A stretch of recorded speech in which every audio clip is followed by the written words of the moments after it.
I recognize this dude's avatar. Oh boy. Um. Whew. Okay, what are we watching? The 50? That's an old video. We shouldn't watch that one. I want to watch his most recent shit so I know what he's talking about. Progressive themes, doom and feminism. Miss Monopoly is a stupid feminist board game. Progressively awful snowmen. Stupid feminism in the Emoji Movie. Let's watch this one. It's short.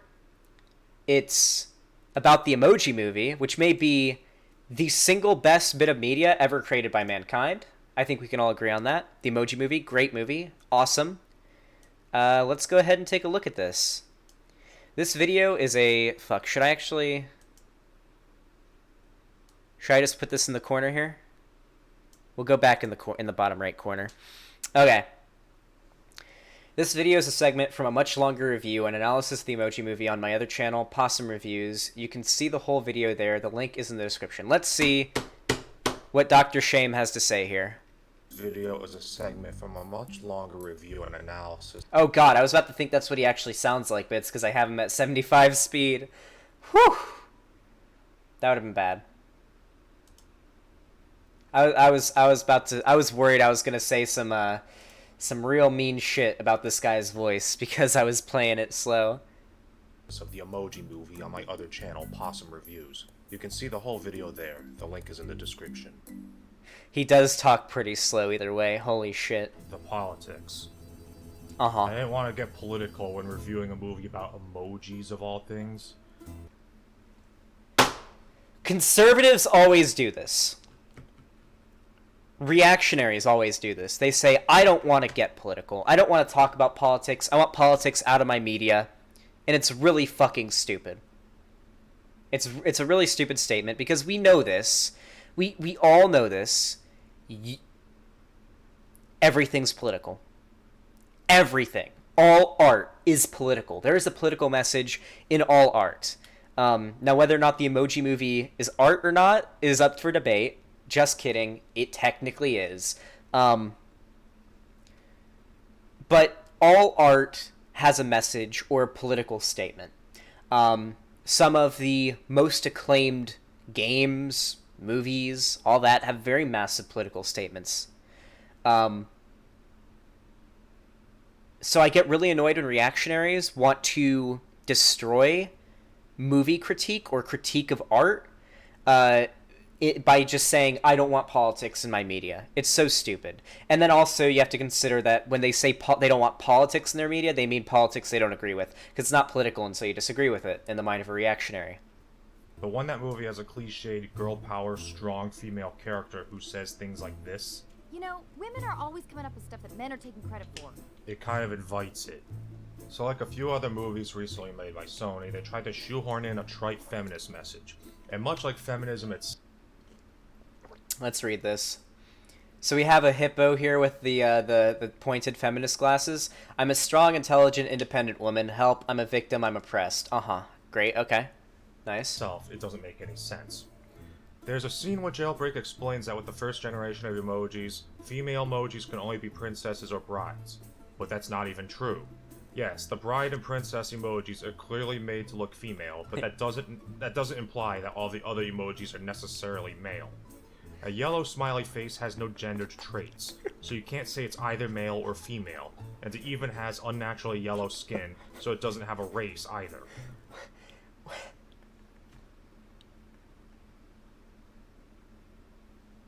What am I watching? What the fuck is this? So it can represent anyone. It's just that when you need an emoji for a bride or a princess, you specifically need it to be gendered because brides and princesses are female by definition. No. A little mix-up on the definitions there. They would be women, not female. You know, there can be a male princess. It's possible, biologically speaking. Any of the other non-gendered emojis can just as easily be female if you want them to be, because they're specifically designed to be gender ambiguous. We are talking about the Emoji Movie here. It ain't that deep. The idea is that the bald emojis in the Emoji Movie are supposed to be male, and the ones with hair like the long hair, are meant to be like feminine. Also, why the fuck? Wait, why are we looking at like real life emojis when we're talking about the Emoji Movie? Clearly, the point of bringing that up was to like call back to like the women's suffrage movement and all that shit, like way back in the past, like the OG fucking feminist movements to get women like the right to vote and shit like that. It's clearly supposed to be like an allegory for that, not literally saying, oh, there were never any female emojis. It's supposed to be a callback to that. This is like a big reach here. And even if it was true, so what? It's obviously not true now. So why is Jailbreak... Hey, why the fuck should you care about the past? It's the past, you know? Except, you know, I'm conservative and I want to go back to the past, you know? But okay. harping on about this oh-so-pressing and important social injustice? Furthermore, it's not even true within the context of this movie's universe. Smiler claims she's the original emoji. I was the original emoji. Which The smile emoji, you know, not that she, the character, was the original emoji. Okay, well, that's what I got from watching the movie. is to imply that she was around during the first generation, and she's neither a princess or a bride. And she's also the leader of Textopolis, which makes her the most powerful emoji. That right there kind of undercuts Jailbreak's female oppression narrative, doesn't it? And when it comes to the logic of the idea that a character being a princess is somehow sexist, let me just point out that He just keeps going. He won't stop saying stupid shit. He won't stop. Okay. Really quick. Clearly the point that... What's her name? Jailbreak? The blue hair emoji lady was trying to make is that it's an allegory to real life. Back in the past, women couldn't vote. Women couldn't work with men, like out in the workplace, things like that. It was not a thing that happened. It's clearly supposed to be an allegory for that. to be a princess is quite possibly the most privileged position anybody can have, considering a princess, as depicted in cartoons, has all of the wealth and power of a king or queen, but none of the responsibility, which is why it's such an appealing concept to little girls in the first place.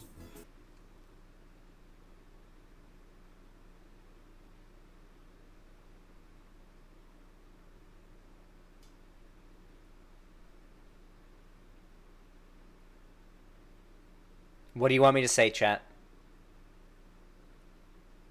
What do you want me to say? This dude just hates women. Like, this guy's probably an incel. I don't throw the term incel around a lot. I don't do it. I really don't. I don't like to throw around the term incel, but this dude's probably an incel. From the sound of him, from the fedora-looking hat on his little rat avatar, from his voice and the way he talks, and how negative he seems to talk about women and feminism, I think I would probably put my money on him being an incel.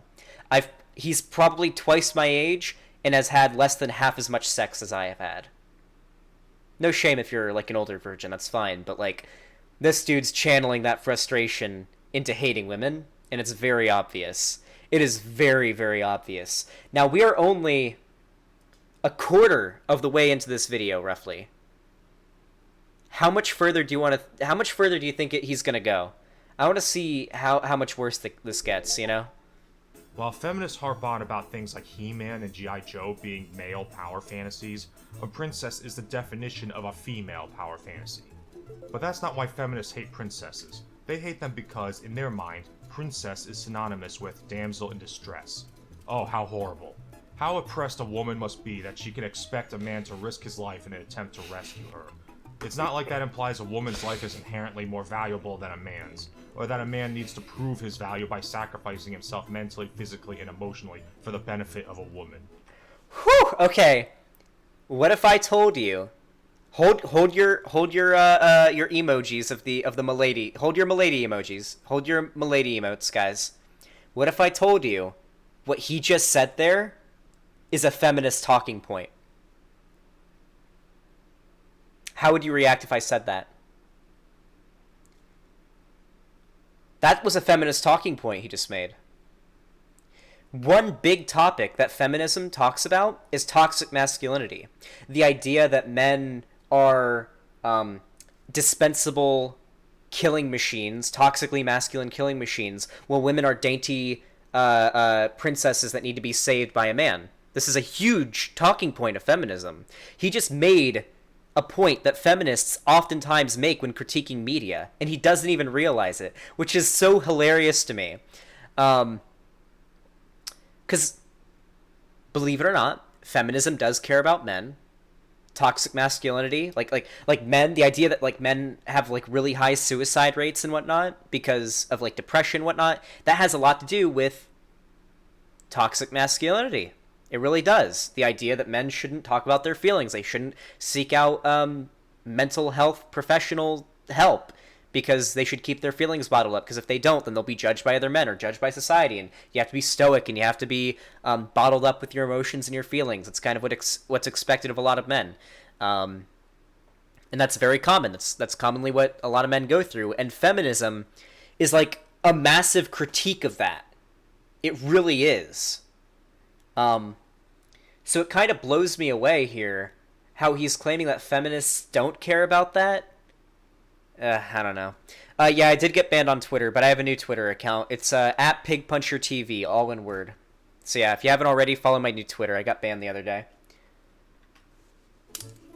And understand that me disagreeing with the politics isn't what's at issue here. The movie isn't even consistent with its own politics. I don't understand the logic of having a feminist message in your movie and then making the main villain a powerful woman. I also don't understand the logic of hating on princesses and then revealing that the female lead is a princess.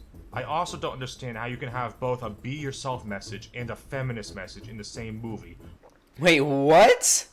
Hold on, I'm gonna let him finish his sentence here, but this sounds fucking stupid. When feminists have demonstrated that they don't support the idea of women being themselves, when they do things like chastise women for being stay-at-home moms.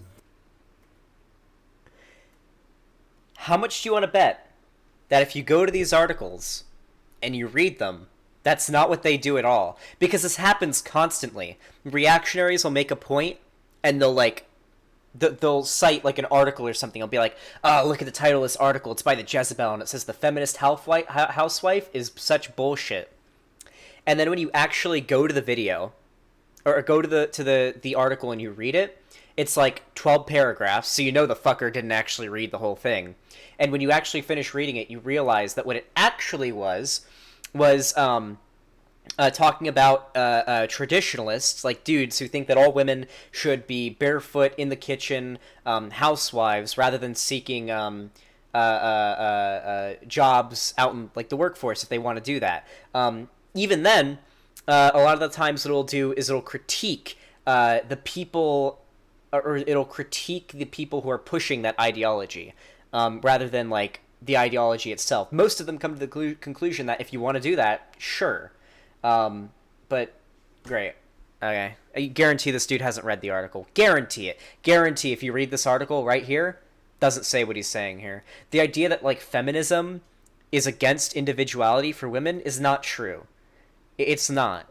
Like, feminism isn't a hive mind that like wants all women to think and be the same, that wants to make it so all men are like castrated fucking mules that are only used for reproduction, then like shoved in a cage like Drow and D&D. Like, pretty sure it's not what it is. Okay. And assault other women for being conservative. It's almost like this there we movie is go. trying to have its cake and eat it. You want to know the funny thing? Reactionaries do this very often because they only have a few videos they play over and over again when they strawman progressiveness. And assault.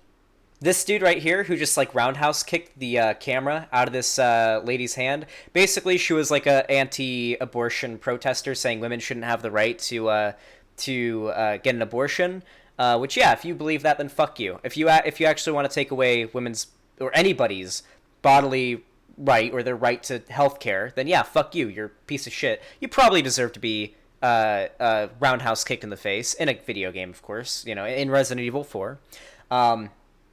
But what I love about this video is I've seen this same video circulated since 2017, 2018. It's been like 2 or 3 years now. This video, I originally saw it in a Chris Ray Gun video back in 2017, if I remember correctly. And reactionaries have been tossing it around for years. Really, it's the same jokes in the same few videos, and reactionaries just toss it around over and over. The same fucking videos over and over again for literal years. Because that's how they build a straw man. Other women for being conservative. It's almost like this movie is trying to have its cake and eat it. Like it knows how forced its feminist pandering is, but it's going through with it anyway just so it can undercut it. Well, you know what?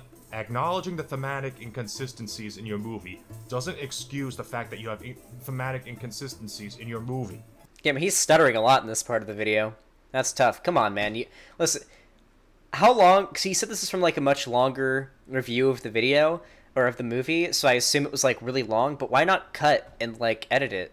I mean, you have music in the background. Like, you clearly edited this video. This video is clearly edited. It's not real time. Like, my content is real time. I don't think I stutter as much as like most people would in my place, because I do a lot of live content, and so I have to get really good at expressing what I'm thinking on the fly without stuttering or fucking up what I'm saying. I make mistakes, but most of the time I'm pretty consistent with it. But yeah, let's see. Let's continue. The political pandering also hurts the comedy of this movie.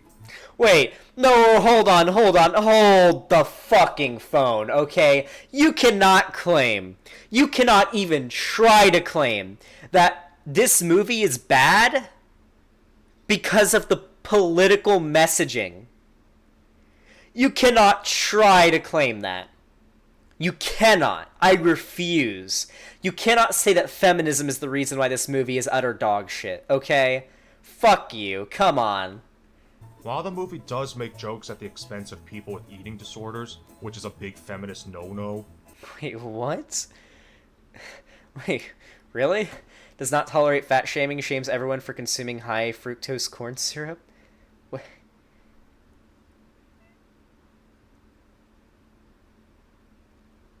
God, reactionary memes make me want to fucking die. Holy shit. I think that's the result of the writers not caring enough about to keep the movie consistent. But it also goes to show an inherent problem with trying to make a movie that caters toward the progressive audience. Scientifically Go woke, go broke. speaking, the reason we laugh at things is because our hairy ancestors would make calls to warn each other of danger, and then make different calls to signal that the threat was gone. As we evolved, the safety signal evolved into what we call laughter. And the reason we laugh at jokes is because they establish an expectation and then subvert it, which triggers a threat response in our dumb animal brains, which is then overwritten by the realization that there is no threat, resulting in laughter. That's the key to comedy. Using surprise to catch an audience off guard, and then having them realize there's no threat at the same time.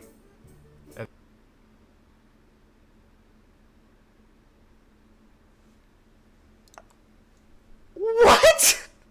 What is the point of this? I guess that's what comedy is, sure. I mean, you're claiming that you understand what comedy is, but every single joke you've made and every single like reactionary meme you've made hasn't even made me chuckle.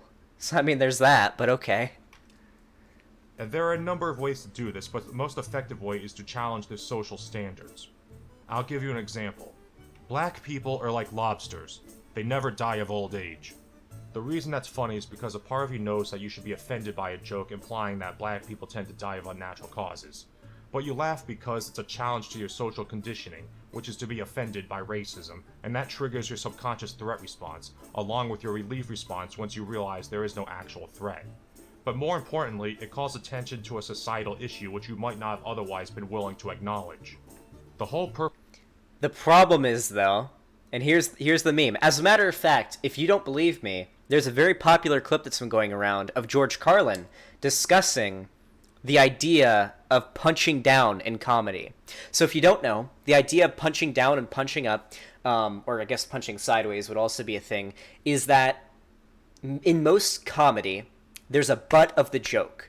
In order for you to laugh, you have to laugh at the misfortune of someone. With most jokes, not all. Like there's comedy where like nothing bad happens. Like there's some but there's usually a butt of the joke, right? And so jokes where you're punching down is like making jokes at the expense of like gay people, black people, women, just like groups that are pretty fucked over in society, right? Immigrants, you know. And punching up is making jokes at the expense of people who are above you, who are more privileged, who have more power in society. So, like, making jokes about Donald Trump or making jokes about, like, millionaires and stuff like that. That is punching up, while, you know, talking about how, like, or making, like, racist jokes about immigrants or something would be punching down. Now, George Carlin, in my opinion, well, my personally favorite comedian of all time, like, even the reactionaries tend to agree with this. George Carlin, one of the best fucking comedians ever. There's a really popular clip of him discussing punching down in comedy.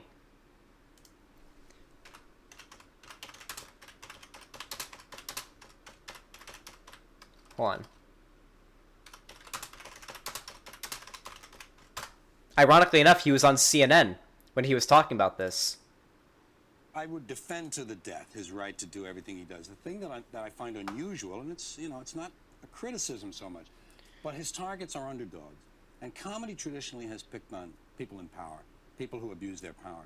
Women and gays and immigrants are kind of, to my way of thinking, underdogs. And, he ought to be careful because he's Jewish. And a lot of the people who want to pick on these kind of groups, the Jews are on... Oh, volume up? Okay. Let me turn it up a little bit. I would defend to the death his right to do everything he does. The thing that I find unusual, and it's not a criticism so much, but his targets are underdogs. And comedy traditionally has picked on people in power, people who abuse their power. Women and gays and immigrants are kind of, to my way of thinking, underdogs. And, he ought to be careful because he's Jewish. And a lot of the people who want to pick on these kind of groups, the Jews are on that list a little further. You got women, gays, gypsies, blah, blah, blah, blah, and then suddenly you find Jews. And Andrew... Suddenly Andrew's arrested. Yeah, so, obviously, he should do what he wants, and... Why does he get away with it, do you think, then? So George Carlin, right there, one of the best comedians ever. Right there, and probably the peak of his career. I would say the 80s, 90s, peak of his career. Talking about how punching down... not really what he always thought of as comedy. Comedy to him, one of the best fucking... Mind you, this was back in the 90s. Alright? To him, comedy was punching up at those in power and people who abuse their power. Not punching down at, like, minorities and shit and making a joke out of black people who are being, like, murdered, like, overwhelmingly by the police, you know?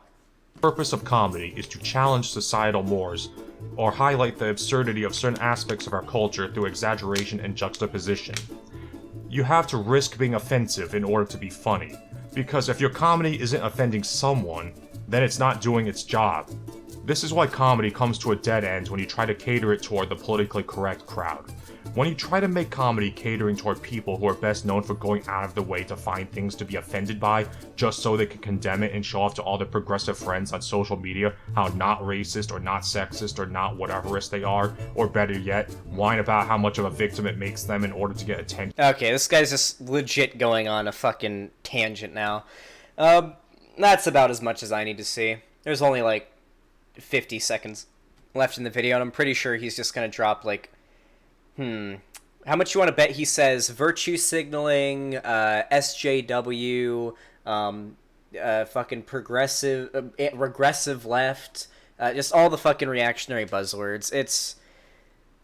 There's no point in watching the last 50 seconds of this video. But, yeah.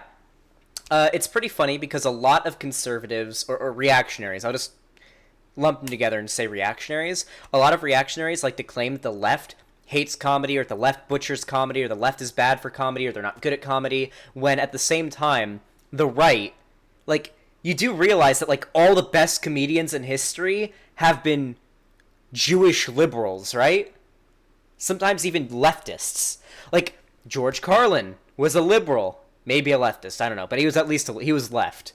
Got, like, list any famous comedian. The only, like, conservative-leaning comedian that I can think of off the top of my head is Bill Burr, and I'm pretty sure he's probably like a liberal. Is he? Let me look it up right now. Hold on. Is Bill Burr a conservative? I feel like he might be.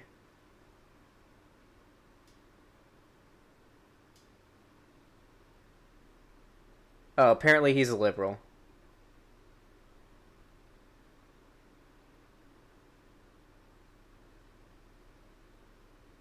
Hmm.